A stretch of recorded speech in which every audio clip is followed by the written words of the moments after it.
ዛሬ እያንዳንዱ ሞባይል ተጠቃሚ የግድ ማወቅ ያለበትን እጅግ ወሳኝ መረጃ ይዤላችሁ መጥቻለሁ። ስልክ ስትደውሉ ኔትወርክ እየተቆራረጠ አስቸግሯችሁ ያውቃል? አጭበርባሪዎች ወይም ደግሞ ስካመርስ እየደወሉ ይረብሿችኋል? አለያም ደግሞ ስልካችሁ ቻርጅ ዘግቶ ወይም ደግሞ ኔትወርክ ጠፍቶ ወሳኝ ስልክ አመልጧችሁ ያውቃል? ዛሬ ማንም ሰው ስልክ ከመደወሉ ወይም ደግሞ ከመቀበሉ በፊት ስልኩ ላይ ማስተካከል ያለበትን 7 የተደበቁ ሴቲንጎችን በተግባር አሳያችኋለሁ። እነዚህን ሴቲንጎች የግዴታ ስልክ ከመደወላችሁና ስልክ ሲደወልላችሁ ከማንሳታችሁ በፊት የግዴታ ማስተካከል ያለባችሁ ናቸው። እነዚህን ካስተካከላችሁ በኋላ ታዲያ የስልካችሁ አጠቃቀም 100% ይቀየራል። እመኑኝ። ይህንን ቪዲዮ ላይክ እና ቻናሉን ሰብስክራይብ በማድረግ አብራችሁን ቆዩ። መልካም ቆይታ። ዛሬ የማሳያችሁ ትምህርት በጣም ጠቃሚ ነው። አንድም ክፍል እንዳያመልጣችሁ ቪዲዮውን እስከ መጨረሻው ተከታተሉ። እሺ፣ መጀመሪያ ማስተካከል ያለባችሁ እጅግ ወሳኝ የሆነው ነገር ምንድነው? ማን እየደወለላችሁ እንደሆነ አስቀድማችሁ ማወቅ ነው። ይህ ለምን አስፈለገ ካላችሁ በአሁኑ ጊዜ የሞባይል ስርቆትና ማጭበርበር በጣም በዝቷል። ስማቸው ያልተመዘገበ ሰዎች ከባንክ ነው ሽልማት ደርሶታል እያሉ ሊደውሉ ይችላሉ። ይህንን አደጋ አስቀድመን ማስቆም ይኖርብናል። ታዲያ ይህንንም ለማድረግ አሁኑኑ ስልካችሁን እኔ ጋር ከፍታችሁ አስተካክሉ። በመጀመሪያ ስልካችሁ ላይ የመደወያውን አፕሊኬሽን ትከፍቱታላችሁ። በመቀጠል ከላይ በቀኝ በኩል ያሉትን 3 ነጠብጣቦችን ትነኩና ወደ ሴቲንግ ትገባላችሁ። እዚህ ውስጥ ኮለር አይዲ ኤንድ ስፓም ፕሮቴክሽን የሚል አማራጭ ታገኛላችሁ። እሱን ነክታችሁ ስትገቡ የሴቲንግ አብዛኛውን ጊዜ ኦፍ ሆኖ ነው የምታገኙት። ስለዚህ ይህንን ኦን ታደርጉታላችሁ ማለት ነው። እሺ፣ ይህንን ስታበሩ ታዲያ ምንድነው የሚፈጠረው? ስልካችሁ ላይ ሴቭ ያልተደረገ አዲስ ሰው ሲደውልላችሁ እንኳን ጉግል የሰውየውን ትክክለኛ ስምና ድርጅት ፈልጎ ስክሪኑ ላይ ያመጣላችኋል ማለት ነው። በተለይ ደግሞ አጭበርባሪዎች ወይም ደግሞ ስካመርስ ከሆኑ ስክሪኑ ላይ ቀይ አድርጎ ስፓም ብሎ አስቀድሞ ያስጠነቀቃችኋል። ስለዚህ የማታውቁትን ስልክ ከማንሳታችሁ በፊት ስልኩ ትክክለኛ ሰው ነው ወይስ አጭበርባሪ የሚለውን አውቃችሁ ራሳችሁን ለመጠበቅ ወሳኝ የሆነ ሴቲንግ ነው ማለት ነው። በጣም ጥሩ።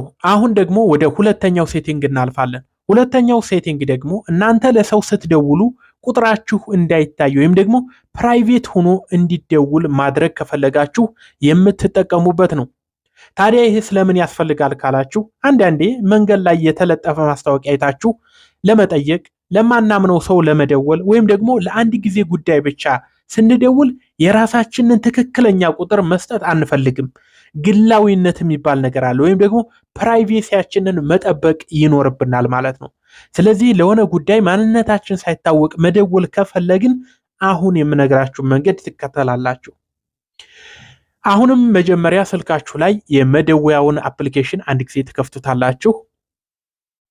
በጣም ጥሩ። ከላይ በቀኝ ያሉትን 3 ነጠብጣብ ነክታችሁ አሁንም ወደ ሴቲንግስ ትገባላችሁ። ትንሽ ወደ ታች ወረድ ስትሉ ሰፕሊመንተሪ ሰርቪስስ ወይም ደግሞ አንዳንድ ስልኮች ወይም ደግሞ ኮሊንግ አካውንት የሚለውን ትነካላችሁ። በመቀጠል ሾው ዩር ኮለር አይዲ የሚለውን አማራጭ ትመርጡታላችሁ። እዚህ ውስጥ 3 አማራጭ ይመጣላችኋል። እናንተ ግን ማድረግ ያለባችሁ ኔቨር ወይም ደግሞ ሃይድ ነምበር የሚለውን ታደርጉታላችሁ። ይህንን ካደረጋችሁ በኋላ ለማንኛውም ሰው ስትደውሉ በዛው ስልክ ላይ የእናንተ ቁጥር ፈጽሞ አይወጣም። ፕራይቬት ነምበር ወይም ደግሞ አናውን ብሎ ነው የሚያመጣላችሁ። ስራችሁን ከጨረሳችሁ በኋላ ግን ስትፈልጉ ደግሞ ተመልሳችሁ ኔትወርክ ዲፎልት በማድረግ ማስተካከል ትችላላችሁ። ማወቅ ያለባችሁ ነገር የማሳያችሁ እያንዳንዱ ነገር ሁላችሁም ስልክ ላይ ላይኖር ይችላል። ስለዚህ እናንተ ስልክ ላይ ያለውን ብቻ ማስተካከል ይኖርባችኋል። እናንተ ጋር ከሌለ ምንም ማስተካከል አይጠበቅባችሁም። ለምሳሌ እኔ ጋርም ከሌለ ላልፈው እችላለሁ ማለት ነው። መልእክቱን ብቻ እየሰማችሁ ተከታተሉ። አራተኛው ሴቲንግ ወሳኝ ስልክ እንዳያመልጣችሁ የሚያደርግ ነው። ለምን ማስተካከል አስፈለገ ካላችሁ አንዳንዴ ለስራ ጉዳይ፣ ለኢንተርቪው ወይም ደግሞ ከቤተሰብ አጣዳፊ ስልክ እየጠበቅን ስልካችን ቻርጅ ቢዘጋብን ወይም ደግሞ ኔትወርክ ከሌለበት ቦታ ብንሄድ የሴቲንግ መፍትሄ ሊሆነን ይችላል። መጀመሪያ ስልካችሁ ላይ የመደወያውን አፕሊኬሽን ትከፍታላችሁ። ከላይ በቀኝ በኩል ያሉትን 3 ነጠብጣቦች ነክታችሁ ወደ ሴቲንግ ትገባላችሁ። በመቀጠል ሰፕሊመንተሪ ሰርቪስስ በሚለው ላይ ትገባላችሁ። መጀመሪያ ላይ ኮል ዋይቲንግ የሚለውን በርቶ ኦን መሆኑን ቼክ ታደርጋላችሁ። ይህ በርቶ ከሆነ እናንተ በአንዱ ስልክ እያወራችሁ ሌላ ወሳኝ ሰው ሲደውል ቶሎ ብሎ ድምፁ ይሰጣችኋል እንጂ ለደዋዩ ቢዚ ነው አይለውም ማለት ነው። በመቀጠል ኮል ፎርዋርዲንግ የሚለውን ትነኩታላችሁ። ከሚመጣላችሁ አማራጭ ውስጥ ፎርዋርድ ዌን አንሪቼብል ወይም ደግሞ ስልኩ በማይሰራበት ወይም ኔትወርክ በሌለበት ጊዜ የሚለውን ትመርጣላችሁ። ሌላ ሁልጊዜ የሚሰራ ለምሳሌ የቤተሰብ የጓደኛ ወይም የቢሮ ስልክ ቁጥር ታስገባላችሁ። ይህ ማለት የእናንተ ስልክ ከጠፋ በቀጥታ ሲደወል ወደ አስገባችሁ ቁጥር ይዞራል ማለት ነው፣ ወይም ደግሞ ፎርዋርድ ይደረጋል። ስለዚህ ምንም አይነት ወሳኝ ስልክ አያመልጣችሁ ማለት ነው። የእናንተ ስልክ ዝግ በሚሆንበት ሰዓት ቀጥታ ወደ እናንተ ቤተሰብ ወይም ደግሞ ወደምታምኑት ሰው ቀጥታ ስልኩ ፎርዋርድ ይደረጋል ማለት ነው። ይህ የሚሆነው ታዲያ የእናንተ ስልክ ዝግ በሚሆንበት ወይም ባትሪ በሚዘጋበት ሰዓት ስለሆነ ኦን በሆነበት ሰዓት ይህ ነገር ስለማይሰራ እንዳያሳስባችሁ ማለት ነው። አምስተኛው ደግሞ ስብሰባ ላይ ስንሆን ወይም ደግሞ ስልክ ማውራት በማንችልበት ሰዓት ሰው ሲደውልልን ዝም ብለን ስልኩን ዘግተን ከምናስቀይመው የምንጠቀምበት ዘዴ ነው። ሰው ሲደውልብን ዝም ብለን ቆርጠን ወይም ሪጀክት አድርገን ስንተው ደዋዩ ዘጋብኝ አክብሮት የለውም ብሎ ሊቀየም ይችላል። መጀመሪያ ስልካችሁ የመደወያን አፕሊኬሽን ትከፍታላችሁ። ከላይ በቀኝ በኩል ያሉትን 3 ነጥብ ነክታችሁ አሁንም ወደ ሴቲንግ ትገባላችሁ።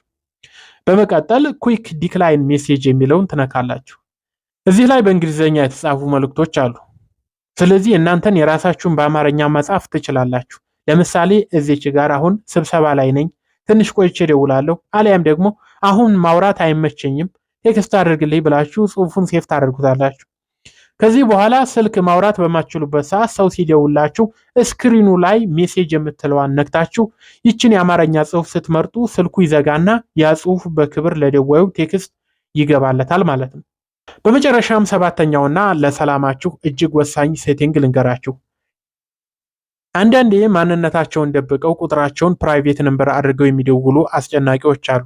አብዛኛውን ጊዜ ደግሞ ማንነቱን ደብቆ የሚደውል ሰው አላማው ጥሩ አይደለም። እነሱም ሙሉ በሙሉ ለማገድ እንዴት ማድረግ እንዳለባችሁ ልንገራችሁ። መጀመሪያ የመደወያውን አፕሊኬሽን ትከፍታላችሁ። ከላይ በቀኝ በኩል 3 ነጠብጣቦችን ነክታችሁ ሴቲንግስ ትገባላችሁ። እዚህ ውስጥ መጀመሪያ ላይ ያለውን ብሎክ ነምበርስ የሚለውን ትነካላችሁ። እዚህ ውስጥ ብሎክ አንናውን ኤንድ ፕራይቬት ነምበርስ የሚለውን አማራጭ አለ። እሱን ኦን ታደርጉታላችሁ። ከዚህ በኋላ ማንም ሰው ቁጥሩን ደብቆ ወይም ደግሞ ፕራይቬት አድርጎ ለእናንተ መደወል አይችልም። ስልኩ እንኳን አይጠራም፣ በቀጥታ ቢዚ ያደርገዋል ማለት ነው። በዚህም ሙሉ ሰላማችሁን ታገኛላችሁ።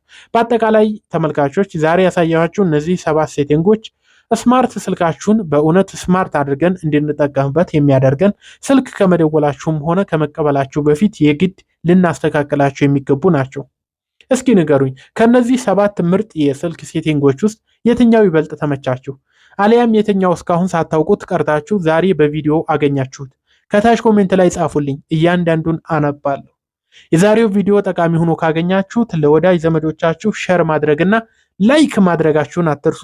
እንደዚህ አይነት ወሳኝ የቴክኖሎጂ መረጃዎች ሁሌም እንዲደርሷችሁ ሰብስክራይብ አድርጋችሁ የደወል ምልክቷን ንኩ። ሻምበል ነበርኩኝ። በቀጣይ በሌላ ምርጥ ቪዲዮ እስከምንገናኝ የሁላችሁም ሰላማችሁ ይብዛላለሁኝ። መልካም ጊዜ